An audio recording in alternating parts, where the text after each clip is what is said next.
The game heard his own name in a Kendrick Lamar song that wasn't about him. Stat Quo just blew the whole thing open. Stop scrolling. Sit down. Put the phone flat. Because the leak crawling out of Los Angeles tonight is not gossip, it is not a burner account rumor, and it is not one of those Friday afternoon headlines somebody manufactured to squeeze a few clicks out of a slow news cycle. This one is real, this one has receipts, and this one is going to make every West Coast fan you know refresh their timeline for the next 48 hours straight. Tap that like button before you go one syllable further, lock in the subscribe, and boost this thing to the algorithm. Because what Stat Quo just admitted on the Third Verse podcast about the game and Kendrick Lamar is the kind of confession that reshapes an entire chapter of hip-hop the second it hits open air. And by the time you finish this video, you are going to understand why the game, yes, that game, the Compton-forged veteran, the man who wore the red rag before some of you were born, has apparently spent the last year and change convinced, deeply and stubbornly convinced, that Kendrick Lamar was aiming not like us straight at his chest. Read that sentence one more time and let it settle, because the room is about to tilt. The game thought Not Like Us was about him. The game, of all people, sat in the passenger seat of his own imagination for over a year, replaying the most surgical diss record hip-hop has produced in a decade, and somewhere in those sub-frequencies he swears he heard his own name whispered. Not from a burner tweet. Not from a random clown looking for a repost.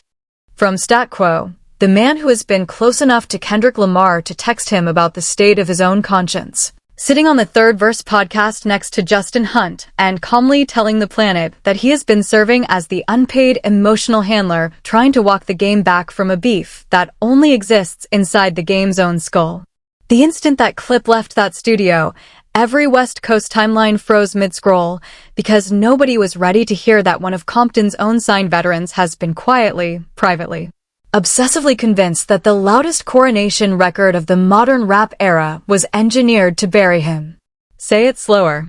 The game believes Kendrick Lamar dissed him on Not Like Us. And he has been believing it long enough that Stat Quo had to spend more than an hour on the phone talking him off the ledge.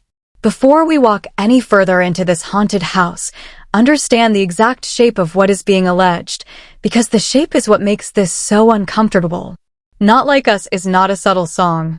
Not Like Us is not a coded diplomatic cable. Not Like Us is arguably the most precisely aimed diss record of the streaming era, engineered from the first drum kick to the last ad-lib to land on one man and one man only, and that man was Drake. Every bar, every syllable, every whispered accusation, every crowd chant born from it, all of it pointed at Drake in Toronto. There is no reading of that song, no matter how creative, no matter how paranoid, no matter how deeply you squint at the Pro Tools timeline, in which the game becomes a co-defendant. And yet, according to Stat Quo, that is exactly the courtroom the game built inside his own head. A private trial, a private jury of one seat in the gallery, and the same man sitting in every chair. Now the question that is going to sit under this video and burn in the comment section for the next 2 days is the simplest and most damning question in the entire situation. Why?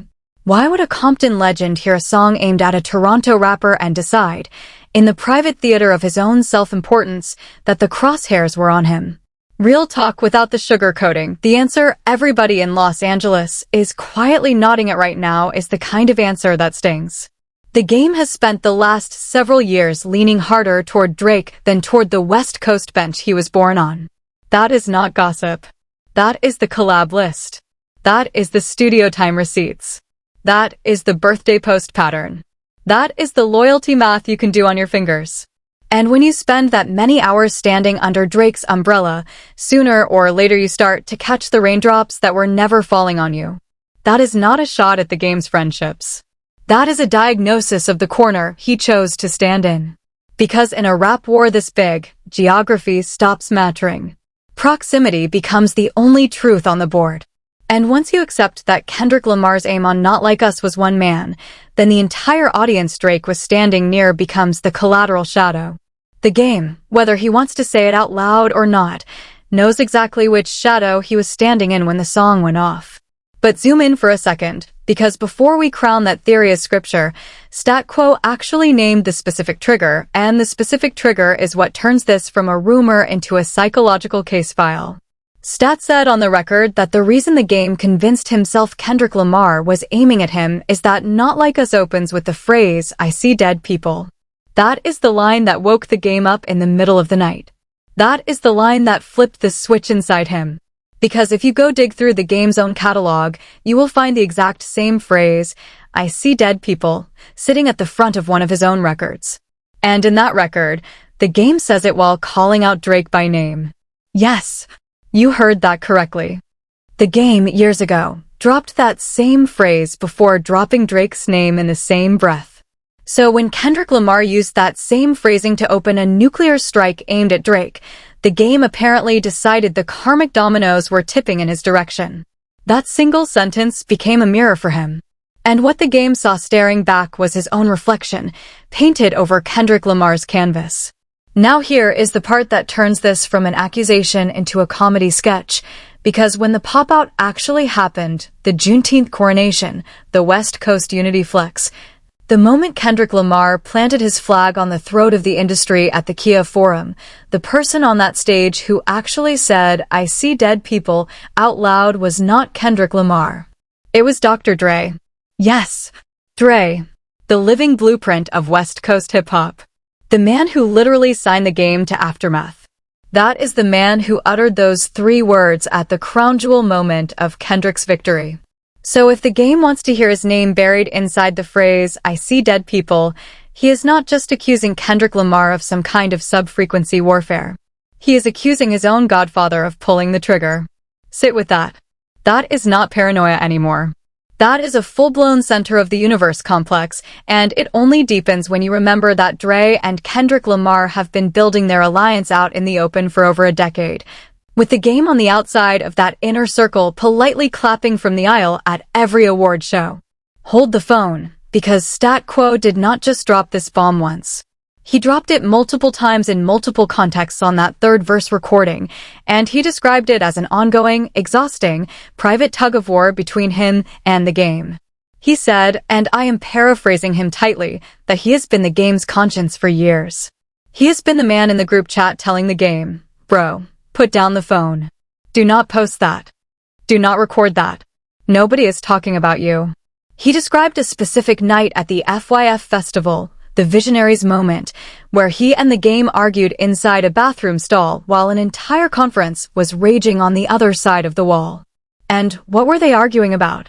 Whether or not the game should be dissing Rick Ross, because the game had already convinced himself he needed to fire shots, and Stat Quo was standing between him and the trigger like a bouncer. According to Stat Quo, the game turned to him in that bathroom and said, "You are the reason I dissed Rick Ross."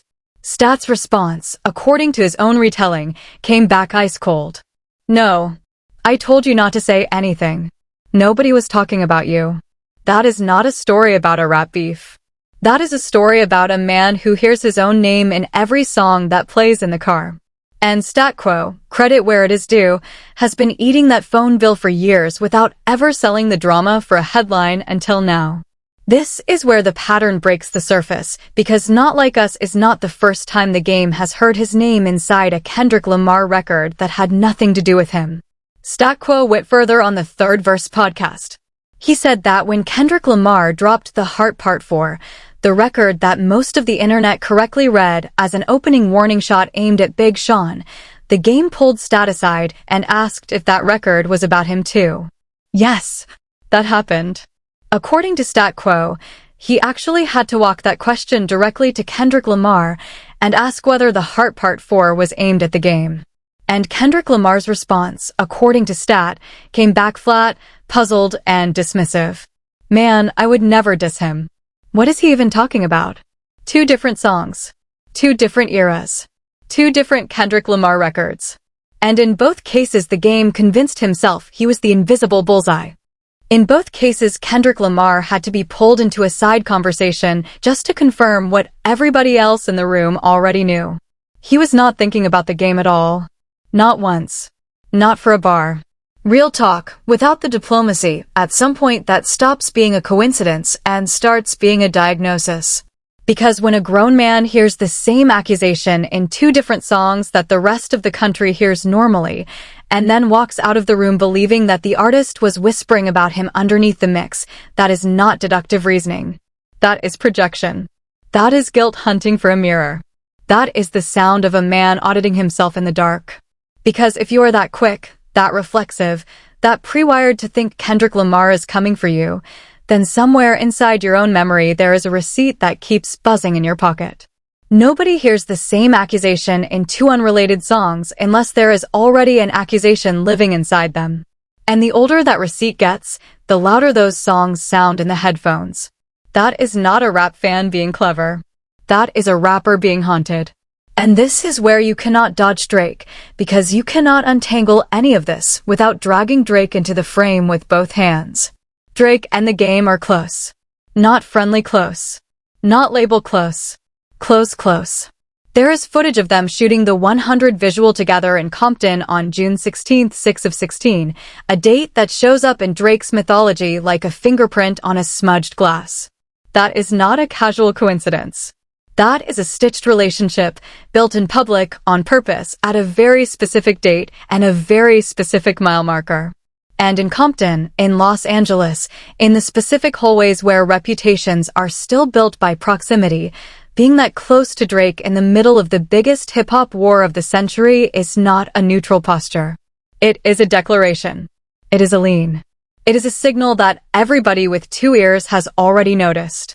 And Kendrick Lamar, who moves like a chess player who has already flipped the board 3 turns ahead, does not need to say your name to include you in the family photo he is targeting. So maybe, just maybe, the reason the game hears his own name inside Not Like Us is not because Kendrick Lamar put it there. Maybe it is because the game knows exactly where he was standing when the song went off. That is the kind of guilt only geography can teach you. And geography, unlike lyrics, does not need a footnote. Even inside that theory there is still a problem though.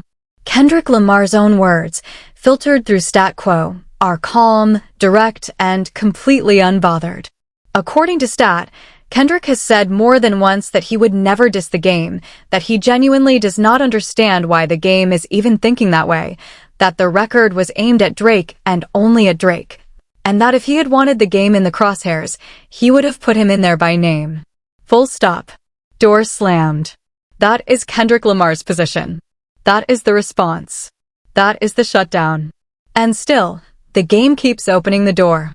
Still, the game keeps standing in the doorway. Still, the game keeps hunting for a fight he does not actually have, and more importantly, a fight he does not actually want. Because let us stop pretending. Let us stop being polite about it. The game does not want a rap battle with Kendrick Lamar. Not a versus. Not a versus.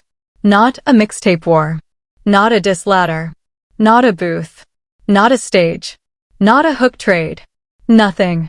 Because that is not a competition.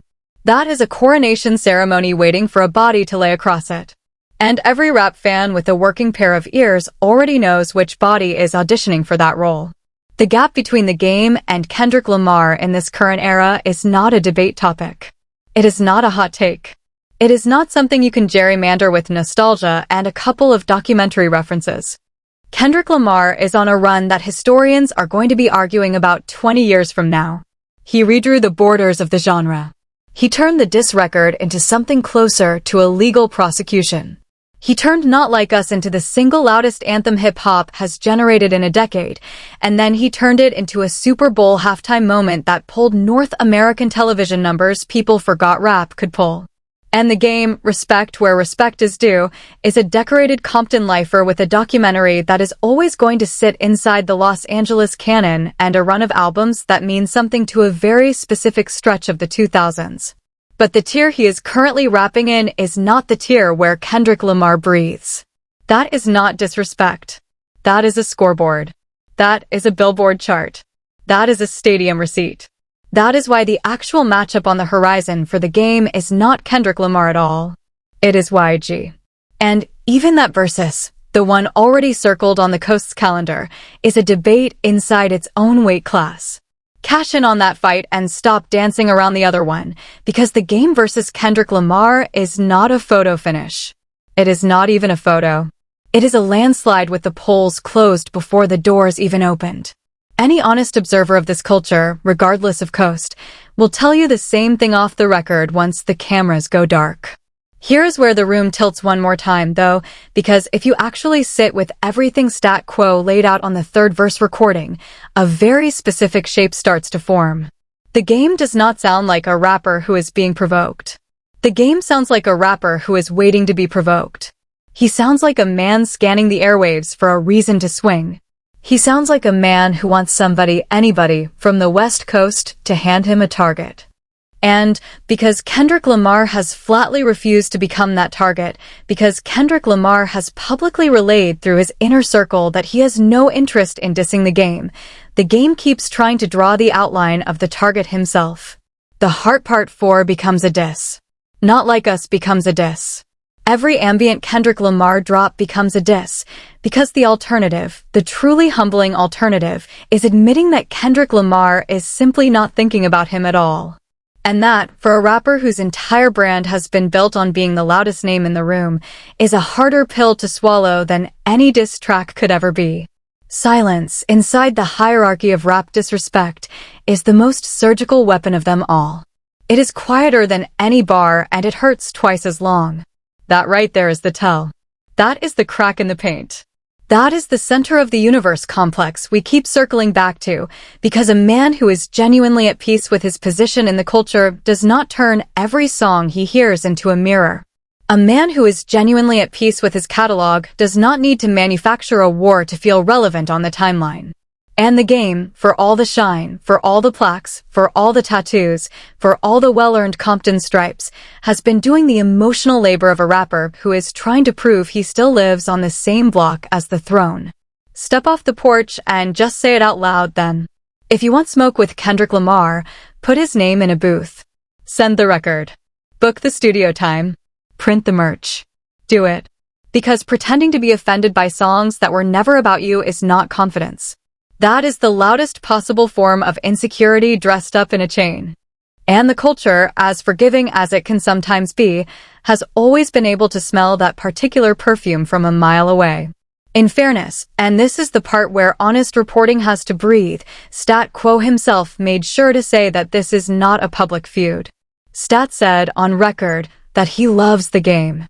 Stat said he considers himself the game's conscience. Stat said that most of these moments happen in private phone calls and hallway arguments and podcast asides that nobody was supposed to hear. And that matters, because the goal here is not to bury the game. The goal is to hold up the same mirror Stat Quo has been holding up for years, and to let the audience finally see what he sees. What Stat sees, in his own words, is a very competitive rapper who is too quick, too eager, too pre-wired to hear his own name in songs where his name was never said. That is not a character assassination. That is a friend describing a friend. And when a friend tells you the exact same story about the same man over and over, first about Rick Ross, then about the Heart Part 4, then about Not Like Us, you stop calling that an incident. You start calling that a habit. And every habit, sooner or later, gets a headline attached to it. There is also a version of this whole story where the game is guilty of nothing except competitive fire, and that version deserves airtime too. He is not the first rapper who has ever heard an entire genre through the filter of his own ego. J. Cole would not sit in an interview chair and tell you Kendrick Lamar is better than him. Drake would not do it either.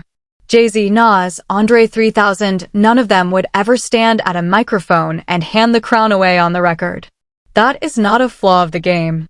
That is the DNA of every rapper who ever mattered. But there is a difference between competitive fire and hearing your name inside songs where your name was never spoken. Competitive fire fuels a new record and puts you back in a booth. Paranoia writes text messages to your inner circle asking whether the biggest rapper alive was subliminally dissing you on a track aimed at a completely different man. Those are two very different products of the same emotional machinery, and only one of them ages well on camera. Which brings us to the ripple effect, because now that Stat Quo has said this out loud on the Third Verse podcast, the game does not get to walk this back with a laugh and a shrug. Every reporter with a microphone in Los Angeles is going to ask him about it. Every podcaster is going to circle it. Every West Coast interviewer is going to want the reaction shot on camera. And the game has exactly 3 doors to walk through. Door number 1, laugh it off. Say Stat took the whole thing out of context. Keep the fragile West Coast unity photo intact. Door number 2, double down. Confirm the paranoia and hand the internet an entire month of memes about it. Door number 3, pivot the whole narrative straight into the YG versus Rune-Up. Wave the Kendrick Lamar question off and pretend the name never came up. Whichever door he chooses, the algorithm is going to reward the biggest reaction, because that is exactly what algorithms are engineered to do. Whatever happens next, expect the volume knob to turn all the way to the right. So then where does this go from here? What is the next domino? Because if you know anything about how these situations move once they hit the timeline, you already know they never sit still. The game is on a versus Rune-Up with YG that has the whole coast lit already. Inside that Rune-Up, he is going to be asked about Kendrick Lamar on every single podcast, on every single radio stop, at every single press microphone for the next several weeks. Does he stay quiet? Does he keep it moving? Does he lean back into the West Coast fraternity and reset his loyalties? Or does he keep tugging on Kendrick Lamar's jersey until Kendrick decides to turn around and actually look at him?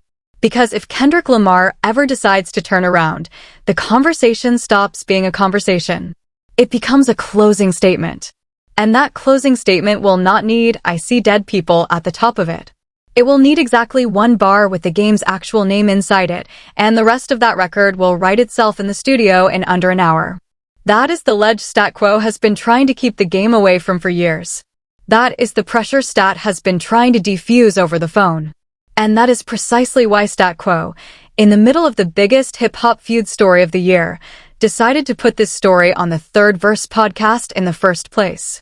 Sometimes the only way to save a man from himself is to say the quiet part out loud on the record and hope he hears it back the way the rest of us heard it the first time. Sometimes an intervention has to happen in public because the private version already stopped working. Rewind the clock for 1 more beat, because you cannot understand the full weight of what Stat Quo said on the Third Verse podcast unless you understand the exact position the game has always claimed inside Compton mythology. The game did not walk into hip-hop as a footnote. The game walked into hip-hop in 2004 and 2005 as the guy Dr. Dre personally chose to reintroduce Compton to the mainstream world after nearly a decade of silence from that particular zip code. That is not a small credential. That is a passing of the torch that Dre orchestrated in real time on wax, with the documentary standing as the physical proof. And for that entire decade of build-up, the game got to sit at the head of a table nobody was contesting because there was nobody in Compton at that moment who could contest him. Then Kendrick Lamar arrived. Not as a challenger. Not as a rival. As a student. As a collaborator. As the young Compton kid who is still building his own name in the corners of the game's own albums. And that is the exact origin story that makes the current situation so psychologically loaded, because the game's memory of Kendrick Lamar starts with Kendrick Lamar as the smaller name in the room. The game's brain, at some deep preconscious level, still expects to be the senior figure in every Compton conversation. Except Kendrick Lamar has since built a discography, a Pulitzer Prize, a Super Bowl halftime, a stadium tour, and a diss record that redefined the genre. The senior-junior order collapsed. And whether the game realizes it or not, the paranoia Stat Quo is describing is the sound of that collapse still echoing inside his own head. Zoom in on Stat Quo for a second, because his position in this story is more delicate than any headline will admit. Stat Quo is not a bystander. Stat Quo is not a random podcaster looking for a viral clip. Stat Quo was signed to Shady/Aftermath in the mid-2000s. Stat Quo was in the same studio corridors as Dr. Dre, Eminem, 50 Cent, and, critically, the game himself. Stat Quo knows what a mismanaged rap paranoia looks like from the inside, because he has watched multiple careers get consumed by it in real time. That is why every syllable of what he said on Third Verse hits differently. That is not tabloid speculation. That is testimony from somebody in the room when the pattern started. And when a witness like that finally decides to speak, you do not get to dismiss it as gossip. You have to sit with it as evidence. Now think about what this tells you about the current condition of Los Angeles rap, because that piece of the story is the piece most people are going to miss while they are laughing about the punchline. The West Coast right now is in the middle of the strongest cultural run it has had since the golden Dre Snoop Ice Cube stretch of the early 90s. Kendrick Lamar is the tip of the spear. YG is loading a versus that will move units. Ty Dolla $ign is embedded in the biggest pop rooms in the world. Vince Staples is putting out television. Roddy Ricch is quietly recalibrating. Felix ST is stacking placements. The whole coast, from top to bottom, is producing. And in the middle of all of that upward momentum, one of the coast's most decorated veterans is sitting in a corner convinced that the loudest song of the decade was a subliminal aimed at him.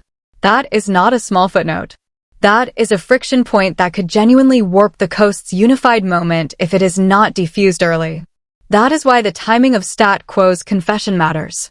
He knows exactly what a broken photo looks like, and he is trying to keep the photo from breaking on camera. Consider the industry angle too, because there is a business layer to this story that most listeners are going to overlook while they are laughing about the punchline. The game's versus with YG is a paid moment. It is a promoter event.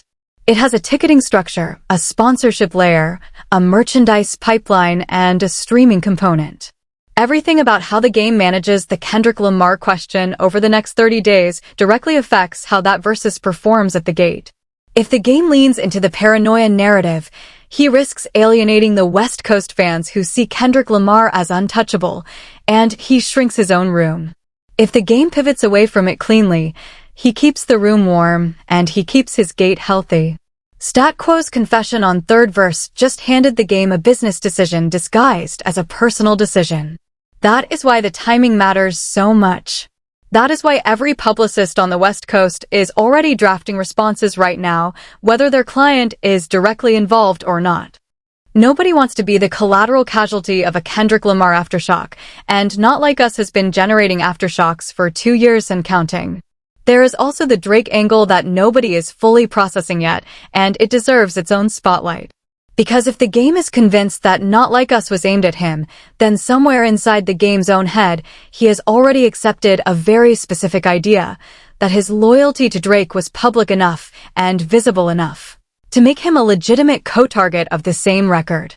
In other words, the game has already, subconsciously, admitted that he was standing on Drake's side of the war.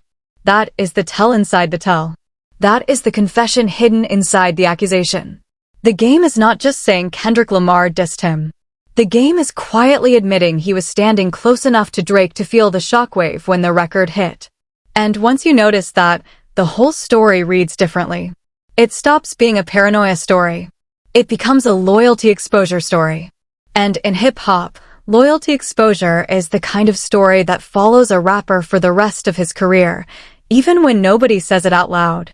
Now let us talk about the culture's memory for a second, because the culture is going to remember this in one of two ways, depending on what the game does in the next 30 days. Path 1. The game defuses this himself, laughs at his own expense, throws the whole thing into a bar on the next mixtape, and turns it into a self-deprecating punchline that reclaims his own dignity. Path 2. The game doubles down, tries to spin Stat Quo's confession as some kind of betrayal, escalates the tone, and hands the internet a permanent reference point where every future Kendrick Lamar release is filtered through the game thought it was about him meme. Path 1 saves him. Path 2 turns him into a running joke that outlives his own catalog. Every veteran in this game has faced that exact same fork in the road at some point.